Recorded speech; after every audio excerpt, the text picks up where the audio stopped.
Bonjour à toutes et à tous, et merci pour cette invitation à venir témoigner sur un sujet qui me tient particulièrement à cœur. Comment équiper les territoires, améliorer les quartiers pour favoriser la santé des habitants sur le long terme. Alors c'est une question qui nous anime depuis un peu plus de 10 ans maintenant à la Fondation AIA, qui mène des recherches prospectives sur les relations entre santé, environnement et architecture. Et nous avons pu expérimenter ces recherches sur différents projets à différentes échelles. Alors, lorsque l'on cherche à équiper les territoires et les projets urbains en matière de santé, nous pensons en premier lieu à développer l'offre de soins, c'est-à-dire renforcer l'offre de proximité, permettre un meilleur maillage territorial avec une complémentarité spatiale, temporelle, entre les différentes échelles d'intervention, qu'il s'agisse du CHU hyper spécialisé jusqu'aux praticiens du quartier ou la pharmacie. Nous oublions par contre souvent le volet prévention et promotion de la santé, et c'est ce que justement nous avons cherché à faire dans l'exemple qui est montré ici, la faisabilité urbaine et paysagère sur le quartier Vedagne, Santé, Ferney-Voltaire, où justement la prévention côtoie le soin et côtoie également des infrastructures pour mieux vivre avec la maladie, s'épanouir avec la maladie. Qu'il s'agisse d'un centre de santé, d'un centre de rééducation, d'un parcours santé pour les plus fragiles, d'une résidence gérée, d'une maison médicale, et qui recoupe même aussi les enjeux de développement économique avec l'idée d'un incubateur pour les biotechnologies. Alors, vous le verrez, nous ne traitons ici qu'une partie des facteurs qui déterminent la santé des habitants. Pour agir de manière globale, nous utilisons à la Fondation la notion de déterminant de santé, notion qui a été introduite par l'Organisation mondiale de la santé dans son glossaire de la promotion de la santé en 1998.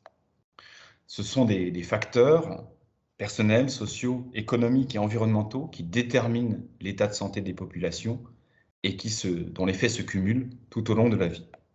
Alors cette cartographie que vous avez devant vous, elle nous permet de structurer la démarche et d'avoir une approche véritablement holistique dans la construction du projet. On organise notre réflexion en 4 grandes catégories, au-delà de l'offre de santé ou de l'offre socio-sanitaire, la question structurante des modes de vie préventifs sur le projet, la question avec des enjeux forts sur certains sites pollués de santé environnementale, sur lesquels on s'attache effectivement à la réduction de l'exposition des populations aux polluants, mais également à la genèse d'un environnement positif pour la santé des usagers, en travaillant par exemple la question des ambiances multisensorielles. Et quatrième grande catégorie, la santé habitée, c'est-à-dire non seulement la santé dans l'environnement bâti, la qualité sanitaire de l'air, de l'eau, mais également ce à quoi le lieu d'habitation donne accès dans un périmètre proche, mixité urbaine, diversité de l'offre pour différents profils, et la qualité des espaces publics et les ressentis qui peuvent l'accompagner. Alors, depuis que les villes existent, on s'est toujours attaché à penser le cadre de vie pour la santé des habitants.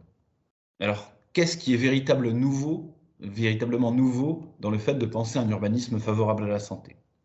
Eh bien, 3 évolutions récentes bousculent les pratiques et nous permettent sans doute d'intégrer plus finement aujourd'hui ces ambitions dans le développement du projet urbain. Première évolution, c'est l'accélération de la recherche. Les études visant à identifier les facteurs urbains influençant la santé et se multiplient dans la littérature scientifique. Et nous avons déjà mené à la Fondation un travail de recensement relativement exhaustif des études sur le sujet pour nous aider à penser le projet avec ces éléments-là maintenant qu'ils existent. Deuxième évolution récente, c'est la question de l'accès à la donnée. L'open data. Les données des populations et les données environnementales également, elles sont de plus en plus accessibles librement et elles nous permettent de mieux caractériser les singularités d'un territoire, mais aussi les vulnérabilités d'une population. Et ce qui est intéressant avec ces données, c'est qu'elles sont aussi avec une granulométrie plus fine qui nous permettront de déterminer, avant toute approche, la personnalité de santé d'un territoire. Troisième évolution qui bouscule les pratiques, c'est les outils de modélisation 3D numérique. Ils permettent de cartographier de manière prédictive les différentes composantes de l'environnement urbain et contribuent ainsi à objectiver certains indicateurs qui relevaient précédemment de l'intuition, comme les questions de perception et comme les questions de confort multisensoriel par exemple.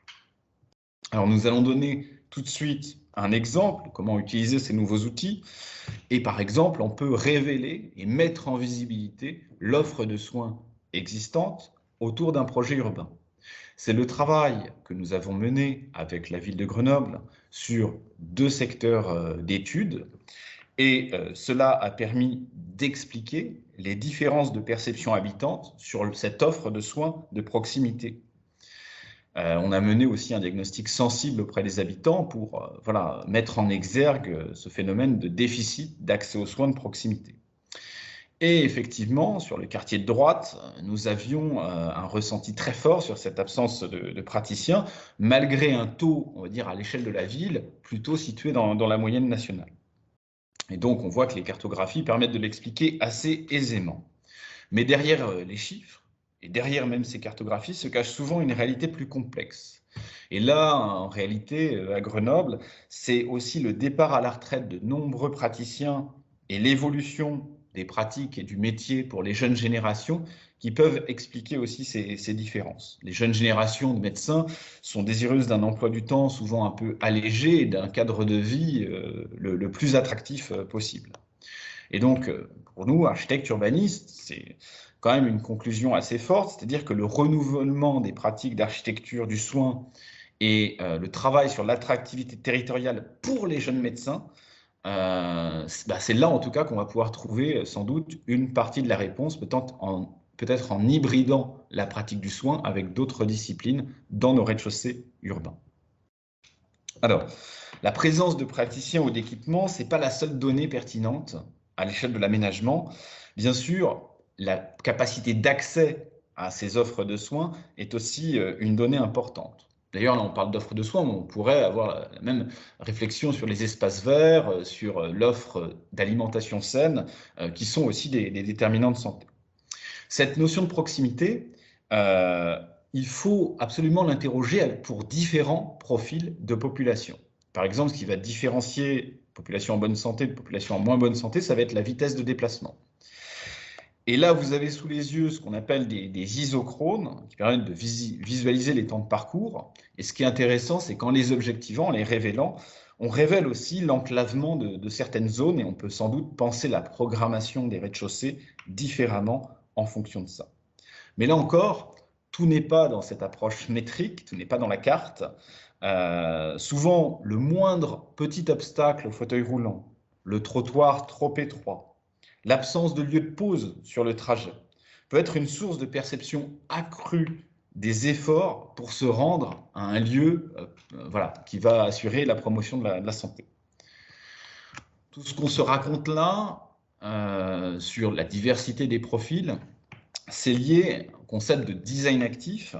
Il désigne la stratégie visant l'adaptation du projet aux différents profils de population et surtout dans un souci non pas d'égalité entre ces populations, mais d'équité en fonction de leur vulnérabilité différenciée. Ce que nous montre cette démarche, et là on a un exemple sous les yeux dans la ville de Pau, c'est que la plupart du temps, pour y répondre, la réponse ne se situe pas justement dans un équipement unique, une réponse polarisée. C'est souvent, pour répondre à cet enjeu d'accessibilité et d'inclusivité, la somme finalement de micro-attention apportée sur le parcours de l'usager en l'analysant finement. Vous avez sous les yeux des extraits du guide usage qui a été réalisé à l'occasion de ce projet et dont le but est d'adapter l'espace habité, extérieur-intérieur, aux personnes âgées. Ce qui est intéressant, c'est comment a été constitué ce guide. En fait, c'est le fruit de recueil de témoignages et d'analyses de parcours fines des habitants. Et finalement, on peut se dire ça, que seuls les habitants connaissent, dans un contexte donné, la myriade d'adaptations nécessaires pour maintenir l'autonomie à domicile, et cela le plus longtemps possible. On ne va pas pour autant abandonner nos grands équipements. Et sans doute faut-il se poser la question, quel rôle nous pouvons leur donner pour promouvoir la santé? Et sans doute alors, il faut se tourner vers le déjà là, ces grands équipements qui existent déjà, et révéler les potentialités pour favoriser la santé à l'échelle du quartier. En fait, c'est le constat que nous faisons sur de nombreuses emprises en lien avec la santé, les emprises hospitalières par exemple, c'est que souvent elles offrent de formidables opportunités pour répondre aux enjeux d'urbanisme favorable à la santé sur cette notion de santé globale. Ici, vous avez sous les yeux l'exemple de l'Institut Pasteur à Paris, voilà, qui est un grand quartier en fait, voilà, plus d'un hectare, et sur lequel les études ont révélé que le projet était une opportunité de constituer véritablement un refuge pour protéger les populations en cas de phénomènes caniculaires violents. Et donc, un travail sur la strate végétale, sur la nature et la qualité des revêtements de sol, ainsi que sur les toitures, a permis de montrer une réduction de près de 3 degrés de la température par rapport à un état existant.